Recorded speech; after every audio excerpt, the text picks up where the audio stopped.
Mi hermana nos trató con desprecio en la boda, diciendo que mi esposo no era digno de su familia.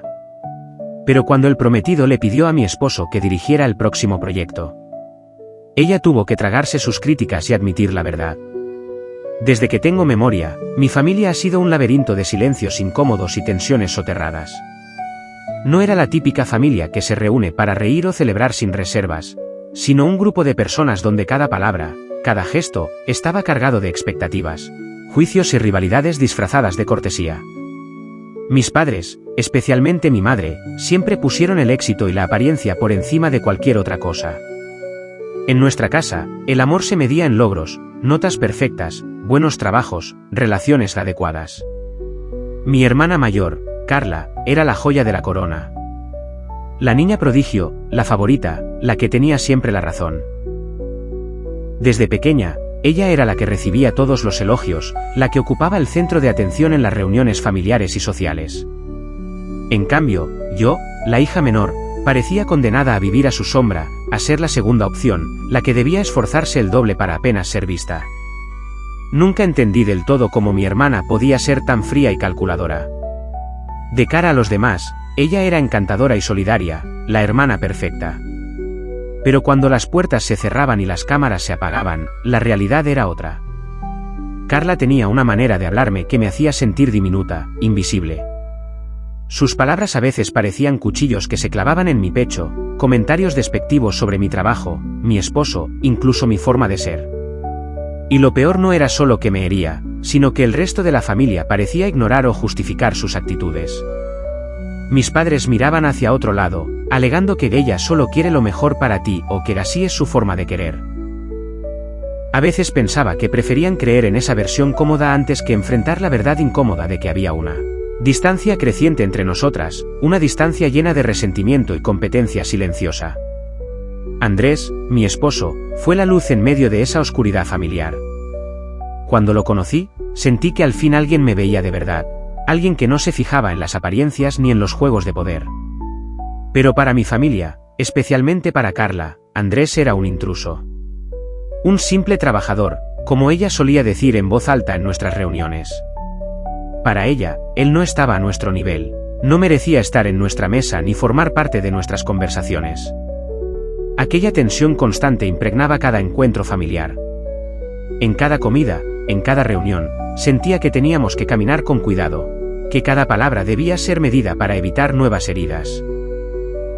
La presión era tal que muchas veces me encontraba deseando que todo terminara, que pudiéramos vivir en paz, sin esa necesidad constante de demostrar quién era mejor o más importante. A pesar de todo, por respeto a mis padres y por el deseo de mantener un lazo con mi hermana y el resto de la familia, seguía asistiendo a las reuniones, a las fiestas, a los eventos importantes. En el fondo, aún guardaba la esperanza de que las cosas cambiaran, de que Carla pudiera reconocer a Andrés como el hombre valioso que era, y que nosotros pudiéramos, finalmente, ser aceptados sin condiciones ni desprecios. Pero la boda de Carla fue la prueba definitiva. Esa noche, la tensión que siempre había latido bajo la superficie se convirtió en un huracán imparable. Desde que llegamos, noté cómo nos ignoraban. Mi esposo y yo éramos como fantasmas en medio de una fiesta llena de luces y sonrisas falsas. Carla nos miraba con desprecio, sus palabras hacia Andrés fueron duras y crueles, diciéndole a todos que no era digno de su familia, que no tenía lugar en nuestro mundo. Sentí que el suelo se abría bajo mis pies. Esa humillación pública, ese desprecio directo, me dolieron como nunca antes. Me costaba respirar, y por un momento pensé en irme, en abandonar todo. Pero entonces, algo inesperado sucedió. El prometido de mi hermana, el heredero de la empresa familiar, se levantó para hacer un anuncio que cambiaría el rumbo de la noche y de nuestras vidas. Con voz firme, reveló que Andrés no solo era parte esencial de la empresa, sino que él mismo había invertido una gran suma de dinero para salvar el negocio familiar de una crisis inminente. Fue un golpe inesperado para todos los presentes. La arrogancia y el desprecio de Carla se desvanecieron en un instante, reemplazados por la sorpresa y, para muchos, el reconocimiento silencioso de una verdad que siempre habían ignorado. Esa noche, mientras ellos se quedaban sin palabras, nosotros saboreábamos una justicia poética que nadie había previsto. Pero lo que vino después no fue solo un momento de triunfo, sino el comienzo de una batalla mucho más profunda, donde el verdadero conflicto no era la empresa ni el dinero, sino la necesidad urgente de poner límites, de sanar heridas y de decidir qué tanto estábamos dispuestos a soportar en nombre de la familia. Así fue como se inició un camino doloroso, lleno de enfrentamientos, verdades difíciles y, finalmente, crecimiento personal. Un camino que me enseñaría a valorar mi propia paz por encima de las expectativas ajenas, y a descubrir que a veces, para encontrar la verdadera libertad, hay que aprender a decir basta. Nunca pensé que la traición pudiera llegar envuelta en palabras tan frías, tan calculadas. Fue una tarde cualquiera, o al menos eso creía. Estaba en casa con Andrés, planeando una cena tranquila cuando recibí un mensaje que cambió todo. Era un grupo familiar en WhatsApp, y aunque normalmente ignoraba esos mensajes, algo me hizo abrirlo. Allí estaba, un audio de Carla, mi hermana, dirigido a varios familiares, incluido nuestro círculo más cercano. Sus palabras eran como una daga afilada que se clavaba en mi pecho. Me acusaba a mí y a Andrés de manipular la familia, de actuar a escondidas para beneficiarse a costa de nosotros. Decía que Andrés no era más que un oportunista, un usurpador que quería robarle el protagonismo a la familia y que yo había perdido el rumbo, ciega y sumisa a su lado. No podía creer lo que escuchaba. Cada palabra retumbaba en mi cabeza, hiriente y despiadada. Sentí que me faltaba el aire.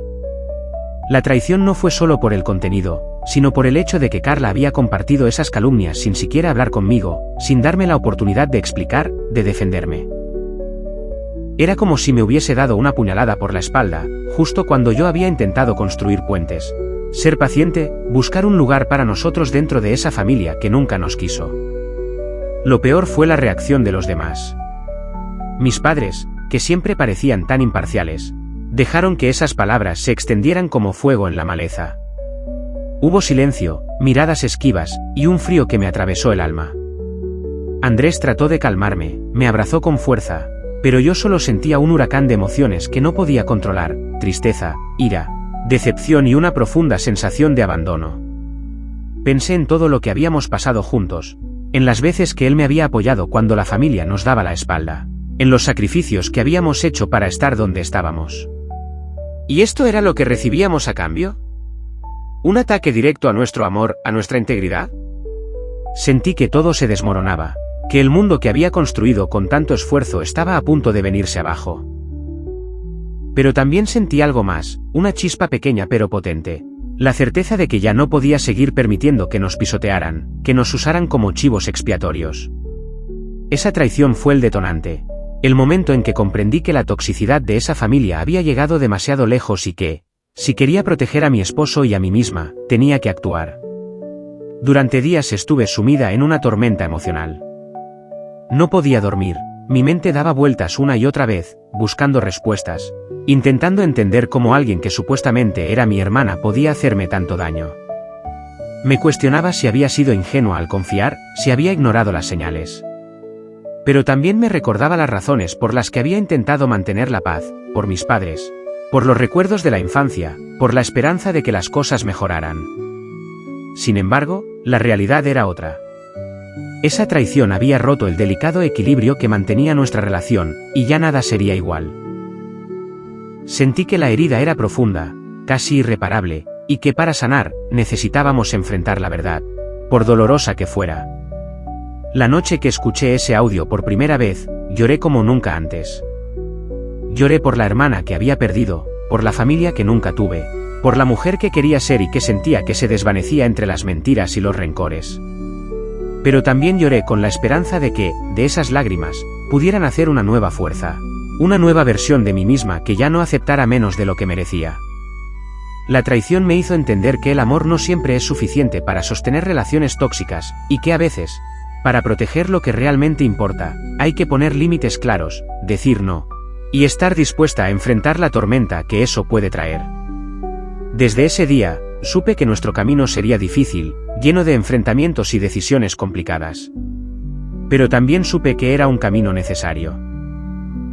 Porque la verdadera traición no era solo la que había cometido Carla, sino la que yo misma me haría si seguía permitiendo que me trataran con desprecio y sin respeto.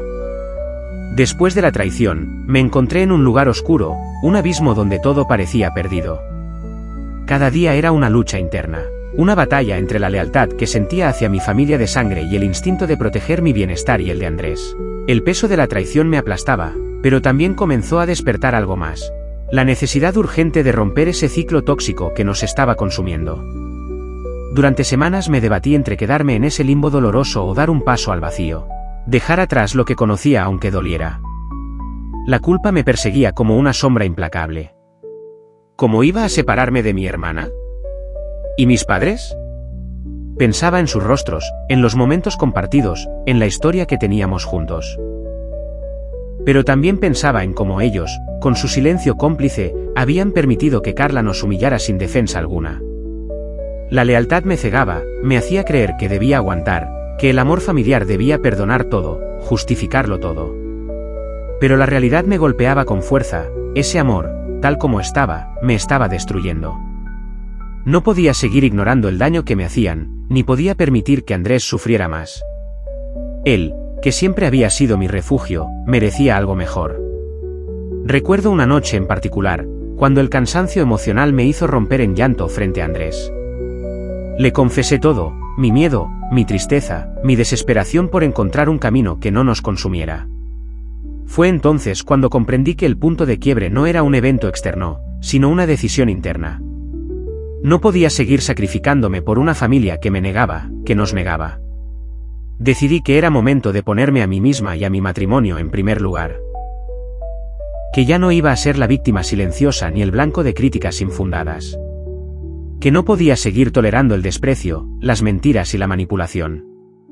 La toxicidad de esa dinámica familiar había llegado a un punto insostenible, y yo necesitaba proteger mi integridad. Fue una decisión aterradora. No sabía cómo lo iba a tomar la familia, ni qué consecuencias tendría para nuestra relación con ellos. Pero sentí que si no actuaba, me perdería a mí misma en el proceso. Mi autoestima, mi salud mental y mi felicidad estaban en juego. En esos días, me di cuenta de que la verdadera fortaleza no está en aguantar todo por obligación, sino en saber cuándo es momento de decir basta. No era egoísmo, como me habían hecho creer, sino un acto de amor propio y valentía. También fue difícil enfrentar la culpa que me había inculcado toda mi vida, la culpa de no ser suficiente, de no querer complacer a todos, de poner límites. Pero poco a poco, aprendí que poner límites no era rechazar a mi familia, sino cuidarme para poder estar bien conmigo misma y con quienes realmente me valoran. Con Andrés a mi lado, empecé a imaginar un futuro diferente. Uno donde no tuviéramos que escondernos ni fingir para encajar. Donde nuestro amor fuera respetado y celebrado, no cuestionado ni menospreciado. Esa visión me dio la fuerza para dar el siguiente paso, confrontar la realidad y marcar nuevos límites. El punto de quiebre fue el instante en que comprendí que merecía ser tratada con dignidad, que merecíamos vivir sin miedo a ser atacados por quienes deberían apoyarnos. Fue una mezcla de dolor y liberación, una decisión que me hizo temblar pero que también me hizo sentir poderosa. Sabía que el camino no sería fácil, que enfrentaría resistencia, críticas y quizá incluso el rechazo. Pero también sabía que era el único camino posible para sanar y crecer. Ese día, cuando finalmente dije en voz alta "no puedo seguir así", sentí que rompía cadenas invisibles que me habían mantenido prisionera durante años. Fue el primer paso hacia la reconstrucción de mi vida, hacia una versión de mí misma más fuerte, más auténtica y más libre. Desde ese punto, todo cambió. Ya no era la mujer que aceptaba el desprecio en silencio. Era alguien dispuesta a luchar por su paz, por su amor, por su dignidad. Y aunque el miedo seguía ahí, supe que el amor propio y el respeto serían mi guía. La noche en que decidí enfrentar a mi hermana, todo en mí temblaba. No solo era el miedo a lo que podría pasar, sino la vulnerabilidad de alzar la voz contra alguien a quien había amado y respetado toda la vida. La casa familiar parecía un campo minado de silencios y miradas esquivas, y yo estaba a punto de poner una bomba en medio de ese falso equilibrio. Había ensayado 1000 veces lo que quería decir, cada palabra cuidadosamente elegida, tratando de controlar el torbellino de emociones que me amenazaba con desbordarse. Pero cuando estuve frente a ella, las palabras se sintieron insignificantes ante la enormidad del dolor que llevaba dentro. Carla me miró con una mezcla de sorpresa y desdén, como si no pudiera creer que yo, la hermana sumisa, me atreviera a cuestionarla. En ese instante, comprendí que esa era la verdadera batalla, no solo era enfrentar sus mentiras, sino romper con el poder que tenía sobre mí y sobre nuestra familia. ¿Por qué lo hiciste?, le pregunté, con la voz temblorosa pero firme. ¿Por qué hablaste mal de nosotros, de Andrés y de mí, sin siquiera darme la oportunidad de explicarte? Ella bajó la mirada, pero su respuesta fue fría, casi mecánica, porque necesitaba que entendieras que no puedes venir aquí y pretender que todo está bien cuando has cambiado, cuando has olvidado quién eres. Sentí una mezcla de ira y tristeza tan profunda que me dolió en el alma. ¿Olvidar quién soy? Lo que he olvidado es la lealtad, la honestidad. Lo que he olvidado es que una familia debería apoyarse, no destruirse. La tensión creció, y la conversación empezó a atraer la atención de otros familiares que escuchaban desde la distancia. No importaba. Esta vez no iba a callar, no iba a seguir siendo la víctima silenciosa. Le conté cómo nos habíamos sentido, cómo sus palabras habían sido una puñalada que no solo nos había herido a Andrés y a mí, sino que había sembrado duda y división. Le hablé de las noches sin dormir, del miedo y la incertidumbre que vivíamos por su odio disfrazado de verdad. ¿Sabes?, dije con lágrimas en los ojos, la verdad es que sin Andrés no tendría nada de lo que tengo hoy. No solo es mi esposo, es mi compañero, mi apoyo. Y tú, con tus palabras, solo has demostrado que te importa más el orgullo que el amor familiar. Por un momento, el rostro de Carla se endureció, pero luego vi una chispa de duda, de vulnerabilidad, y entendí que también ella estaba atrapada en sus propios demonios. Quizá no sabía cómo expresar su dolor sin destruir. Entonces llegó el momento más difícil, hablarle de los límites. No puedo seguir permitiendo que nos hagas daño. Si quieres formar parte de nuestras vidas, tendrá que ser con respeto y verdad, no con mentiras y desprecios. La casa se llenó de un silencio espeso. Mis palabras habían roto algo, pero también habían abierto una puerta. No sabía si para sanar o para hundirnos aún más, pero ya no podía retroceder. Fue en ese instante cuando mi esposo, Andrés, tomó la palabra. Se acercó con calma, firme, y habló de su compromiso con nuestra familia, de todo lo que había hecho para apoyarnos, para construir un futuro juntos.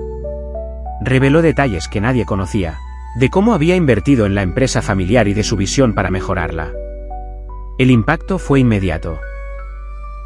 Los rostros se transformaron, las miradas que antes evitaban nuestra presencia ahora estaban llenas de asombro y, en algunos casos, respeto. Carla no pudo evitar quedar sin palabras, su fachada de superioridad se desmoronaba frente a todos. En ese momento supe que habíamos cambiado la dinámica. Ya no éramos los extraños o los menos importantes. Habíamos reclamado nuestro lugar, no con arrogancia, sino con la verdad y con dignidad. Pero no fue fácil. Después de esa confrontación, las tensiones no desaparecieron. Algunos familiares se mantuvieron neutrales, otros se molestaron, y hubo días en los que sentí que todo el esfuerzo había sido en vano. Sin embargo, esa noche fue el punto de inflexión. Aprendí que confrontar no es solo un acto de valentía, sino también de amor propio. Que decir la verdad, aunque duela, es el primer paso para liberarse de la toxicidad. Y que estar dispuesto a mostrar vulnerabilidad no nos hace débiles, sino humanos. Salir de esa conversación con la cabeza en alto, sabiendo que había defendido lo que creía justo, fue una victoria personal. No siempre se gana, ni siempre se logra cambiar a los demás, pero al menos pude recuperar mi voz y mi espacio. Desde entonces, la relación con Carla cambió. No se volvió perfecta, pero al menos había un respeto tácito. Y con el resto de la familia, poco a poco, empezamos a construir nuevas bases, donde el amor no fuera solo palabras vacías, sino acciones con sentido y respeto. Esta experiencia me enseñó que a veces la confrontación es necesaria para sanar, y que la verdad, por más dolorosa que sea, es la única forma de liberarse y crecer. Que podemos decidir quién merece estar en nuestra vida y bajo qué condiciones. Y que ese poder está en nuestras manos, siempre. Después de la confrontación, supe que necesitaba poner límites claros, porque sin ellos todo podía volver a la toxicidad que nos había herido tanto. No fue una decisión fácil. Significaba decir no a ciertas demandas familiares, alejarme de situaciones que antes creía inevitables y proteger nuestro espacio, tanto emocional como físico. Los primeros límites fueron pequeños. Me negué a asistir a reuniones familiares donde la crítica y el desprecio eran el centro. Dejé de responder llamadas que solo traían conflictos. Fue doloroso al principio, porque sentí que me estaba apartando de mi propia historia, pero pronto entendí que estaba creando un espacio seguro para nosotros. El desafío más grande fue cuando mi hermana intentó manipular la situación, acusándome de ser fría, de abandonar a la familia. Pero esta vez, no me sentí culpable. Aprendí que poner límites no es rechazar a quienes amas, sino cuidarte para poder amar de verdad. Le expliqué que nuestras decisiones eran para proteger nuestra paz, no para castigarla. También fue vital poner límites con mis padres, quienes a veces se convertían en cómplices pasivos de la toxicidad. Les pedí respeto hacia mí y hacia Andrés, y que no permitieran que comentarios hirientes se filtraran en nuestra vida. No siempre fue fácil para ellos entenderlo, pero con el tiempo aceptaron que nuestra salud emocional era prioridad. El límite físico fue otro paso crucial. Dejamos de frecuentar la casa familiar con tanta frecuencia y establecimos encuentros solo cuando había un ambiente saludable. No fue un alejamiento definitivo, sino una forma de cuidar nuestra energía y evitar el desgaste. Durante este proceso, aprendí que establecer límites requiere constancia y firmeza. Hubo momentos de duda, en los que pensé en ceder para evitar conflictos, pero recordaba el dolor que habíamos vivido y sabía que retroceder no era opción. Cada vez que defendía esos límites, me sentía un poco más fuerte, un poco más libre. También fue importante comunicar con claridad por qué estábamos poniendo esas barreras. No se trataba de castigo ni de rencor, sino de amor propio y respeto. Eso ayudó a que algunas personas entendieran y empezaran a cambiar su actitud. La resistencia no faltó. Algunos familiares reaccionaron con enojo o intentaron manipularnos para que abandonáramos nuestras decisiones. Pero aprendí a reconocer cuando una relación es tóxica y cuando vale la pena mantener la distancia para protegerse. Establecer límites me permitió reencontrarme conmigo misma, valorar mis necesidades y reconocer que merezco relaciones sanas y respetuosas. Fue un acto de valentía que no solo salvó mi bienestar, sino también fortaleció mi relación con Andrés. Ahora sé que poner límites es un acto de amor y cuidado, no solo para mí, sino para todos los que me rodean. Aprendí que no debo cargar con culpas ajenas ni sacrificios que me destruyen, y que merezco un espacio donde pueda crecer y ser feliz sin miedo ni resentimientos. En definitiva, esos límites nos dieron la oportunidad de empezar a sanar y reconstruir desde un lugar más sano y auténtico. Y aunque el camino aún es largo, siento que por primera vez, el control está en mis manos. Elegir la paz sobre la obligación fue, sin duda, una de las decisiones más difíciles y liberadoras de mi vida. Durante años, había sentido que mi deber era estar disponible para la familia, soportar sus críticas, sus silencios hirientes y sus reproches, porque la sangre es la sangre y porque la familia siempre debe estar unida. Pero la verdad era otra, ese sentido de obligación me estaba consumiendo. Al principio, la idea de distanciarme emocionalmente me parecía casi un acto de traición. Me costaba aceptar que priorizar mi bienestar y el de Andrés significaba romper con expectativas arraigadas, con un rol que me habían impuesto desde niña. Había crecido pensando que el sacrificio era la prueba máxima de amor familiar, pero ahora sabía que ese sacrificio no me hacía bien. Fue en esos momentos de soledad y reflexión que entendí que la paz no es un lujo, sino una necesidad vital. La paz interior que había estado buscando no iba a llegar si seguía atrapada en el ciclo de culpa y resentimiento. Entonces me di permiso para soltar, para dejar atrás lo que me hacía daño, aunque eso implicara enfrentar el juicio o la incomprensión de quienes me rodeaban. Elegir la paz también implicó aceptar que no podía controlar cómo reaccionarían los demás. Podía seguir cargando con el peso de mantener la apariencia de armonía, o podía ser fiel a mí misma, aun cuando eso significara incomodar o decepcionar. Decidí que no volvería a silenciar mi voz para evitar conflictos ni a justificar mi ausencia para evitar reproches. Con cada encuentro que decidía evitar, con cada no que pronunciaba sin culpa, sentía como un peso se levantaba de mis hombros. No era un egoísmo, era un acto de amor propio que, paradójicamente, me hacía más fuerte y más capaz de amar genuinamente.